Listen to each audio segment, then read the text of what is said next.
श्रीसूक्त हरि ओं हिरण्यवर्णां हरिणीं सुवर्णरजतस्रजां चन्द्रां हिरण्मयीं लक्ष्मीं जातवेदो म आवह ताम् आवह जातवेदो लक्ष्मीमनपगामिनीं यस्यां हिरण्यं विन्देयं कामश्वपुरुषानहम् अश्वपूर्वां रथमत्यां हस्तिनादप्रबोधिनीं श्रियं देवीमुपहवये शिर्मा देवी जुषतां कां सुस्मिता हिरण्यप्राकाराम् आर्द्रां ज्वलन्ति तृप्तां तर्पयन्तीं पद्मे स्थितां पद्मवर्णां तामिहोपहवये श्रियं चन्द्राप्रभासां यशसा ज्वलन्ति श्रियं लोके देवजुष्टामुदारां तां पद्मिनीं शरणं प्रपद्ये अलक्ष्मीर्मे नश्यतां त्वां ऋणे आदित्यवर्णे तपसोऽधिजातो वनस्पतिस्थो वृक्षोत बिल्वः तस्य फलानि तपसा नुदन्तु मायान्तरायाच्च बाह्या अलक्ष्मीः उपैतु मां देवसखः कीर्तिश्च मणिना सह प्रादुर्भूतोऽस्मि राष्ट्रेऽस्मिन् कीर्तिमृद्धिं ददातु मे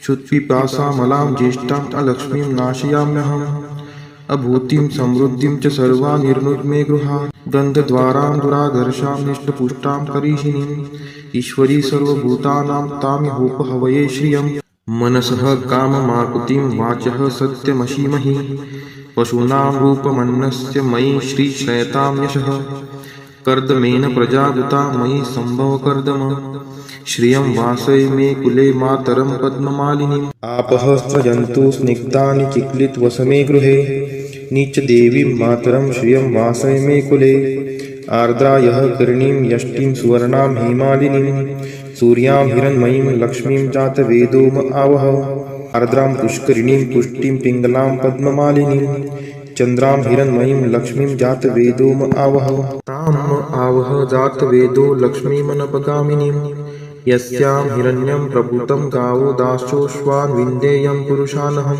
यः शुचिः प्रयतो भूत्वा जुहुयादाज्यमन्वहं सूक्तं पञ्चदशर्चं च श्रीकामः सततं जपेत् फलश्रुति पद्मानने पद्मपुरु पद्माक्षि पद्मसंभवे तन्मे भजसि पद्माक्षि येन सौख्यमलभाम्यहम् अश्वदायै गोदायै धनदायै महाधने धनं मे लभतां देवी सर्वकामान् च देहि मे पद्मानने पद्मविपद्मपत्रे पद्मप्रिये पद्मदलायताक्षी विश्वप्रिये विष्णुनोनुकुले त्वत्पाद पद्ममयी सन्निधत्स्व पुत्रं पौत्रं धनं धान्यं हस्त्यश्वादिगवे रथं प्रजानां भवसि माता आयुष्मन्तं करोतु मे धनम् अग्निर्धनं वायुर्धनं सूर्यो धनं वसुः धनम् इन्द्रो बृहस्पतिर्वरुणं धनम् अस्तु मे वैनतेय सोमं पिबतु रुद्रः सोमं धनस्य सोमिनो मह्यं ददातु सोमिनः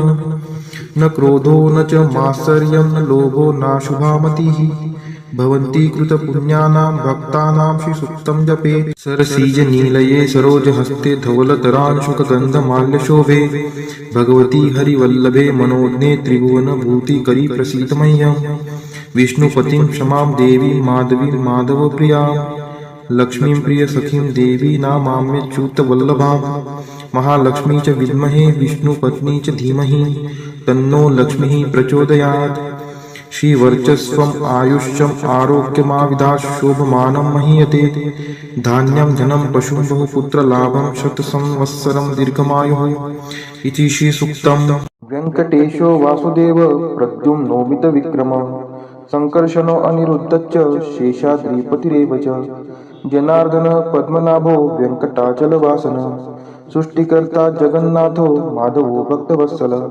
गोविन्दो गोपति कृष्णकेशवो गरुडध्वज वराहो वामनश्चैव नारायण अधोक्षज श्रीधर पुण्डरीकाक्ष सर्वदेवस्तुतो हरि श्रीनृसिंहो महासिंह सूत्रकार पुरातन रमानाथो महीभर्ता मधुर पुरुषोत्तम सोडपुत्रप्रिय शान्तो ब्रह्मादीनां वरप्रद श्रीनिधि सर्वभूतानां भयकृद्भयनाशनः श्रीरामो रामभद्रश्च भवबन्धैकमोचकः भूतावासो गिरावास श्रीनिवास श्रियपतिः अच्युतानन्दगोविन्दो विष्णुर्वेङ्कटनायकः सर्वदेवैकशरणं सर्वदेवैकदैवतं समस्तदेवकवचं सर्वदेवशिखामणि इतीदं कीर्तितं यस्य विष्णोरमिततेजसः त्रिकाले यः पठेत् नित्यं पापं तस्य न विद्यते।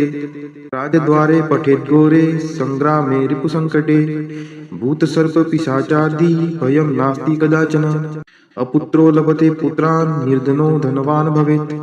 रोगार्तो मुच्यते रोगात् बद्धो मुच्येत बन्धनात्। यद्यदिष्टितमं लोके तत्तत् प्राप्नोत्य संशयः। ऐश्वर्यराजसम्मानं भक्तिमुक्तिफलप्रदं। विष्णोर्लोकैकसोपानं सर्वदुःखैकनाशनं। सर्वैश्वर्यप्रदं नृणां सर्वमङ्गलकारकं। मायावी परमानन्दं त्यक्त्वा व्यङ्कटमुत्तमं। स्वामी पुष्करिणीतीरे रमया सह मोदते। कल्याणाद्भुतगात्राय कामितार्थप्रदायिने श्रीमद्वेङ्कटनाथाय श्रीनिवासाय ते नमः। वेङ्कटाद्रिसमं स्थानं ब्रह्माण्डे नास्ति किञ्चन। वेङ्कटेशसमो देवो न भूतो न भविष्यति। इति ब्रह्माण्डपुराणे ब्रह्मनारद संवादे श्री वेङ्कटस्तोत्रं सम्पूर्णम्। ॐ नारायणाय विद्महे वासुदेवाय धीमहि तन्नो विष्णु प्रचोदयात्। ॐ नारायणाय विद्महे वासुदेवाय धीमहि तन्नो विष्णु प्रचोदयात्। ॐ नारायणाय विद्महे वासुदेवाय धीमहि तन्नो विष्णु प्रचोदयात्। ॐ नारायणाय विद्महे वासुदेवाय धीमहि तन्नो विष्णु प्रचोदयात्। ॐ नारायणाय विद्महे वासुदेवाय धीमहि तन्नो विष्णु प्रचोदयात्। ॐ नारायणाय विद्महे वासुदेवाय धीमहि तन्नो विष्णु प्रचोदयात्। ॐ नारायणाय विद्महे वासुदेवाय धीमहि तन्नो विष्णु प्रचोदयात्। ॐ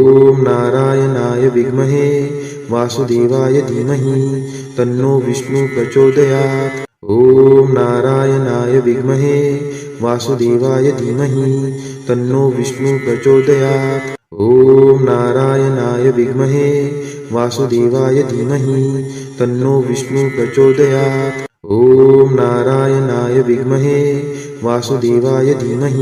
तन्नो विष्णु प्रचोदयात्। ॐ नारायणाय विद्महे वासुदेवाय धीमहि तन्नो विष्णु प्रचोदयात्। ॐ नारायणाय विद्महे वासुदेवाय धीमहि तन्नो विष्णु प्रचोदयात्। ॐ नारायणाय विद्महे वासुदेवाय धीमहि तन्नो विष्णु प्रचोदयात्। ॐ नारायणाय विद्महे वासुदेवाय धीमहि तन्नो विष्णु प्रचोदयात्। ॐ नारायणाय विद्महे वासुदेवाय धीमहि तन्नो विष्णु प्रचोदयात्। ॐ महालक्ष्मी च विद्महे विष्णुपत्नी च धीमहि तन्नो लक्ष्मी प्रचोदयात्। ॐ महालक्ष्मी च विद्महे विष्णुपत्नी च धीमहि तन्नो लक्ष्मी प्रचोदयात्। ॐ महालक्ष्मी च विद्महे विष्णुपत्नी च धीमहि तन्नो लक्ष्मी प्रचोदयात्। ॐ महालक्ष्मी च विद्महे विष्णुपत्नी च धीमहि तन्नो लक्ष्मी प्रचोदयात्। ॐ महालक्ष्मी च विद्महे विष्णुपत्नी च धीमहि तन्नो लक्ष्मी प्रचोदयात्। ॐ महालक्ष्मी च विद्महे विष्णुपत्नी च धीमहि तन्नो लक्ष्मी प्रचोदयात्। ॐ महालक्ष्मी च विद्महे विष्णुपत्नी च धीमहि तन्नो लक्ष्मी प्रचोदयात्। ॐ महालक्ष्मी च विद्महे विष्णुपत्नी च धीमहि तन्नो लक्ष्मी प्रचोदयात्। ॐ महालक्ष्मी च विद्महे विष्णुपत्नी च धीमहि तन्नो लक्ष्मी प्रचोदयात्। ॐ महालक्ष्मी च विद्महे विष्णुपत्नी च धीमहि तन्नो लक्ष्मी प्रचोदयात्। ॐ महालक्ष्मी च विद्महे विष्णुपत्नी च धीमहि तन्नो लक्ष्मी प्रचोदयात्। ॐ महालक्ष्मी च विद्महे विष्णुपत्नी च धीमहि तन्नो लक्ष्मी प्रचोदयात्। ॐ महालक्ष्मी च विद्महे विष्णुपत्नी च धीमहि तन्नो लक्ष्मी प्रचोदयात्।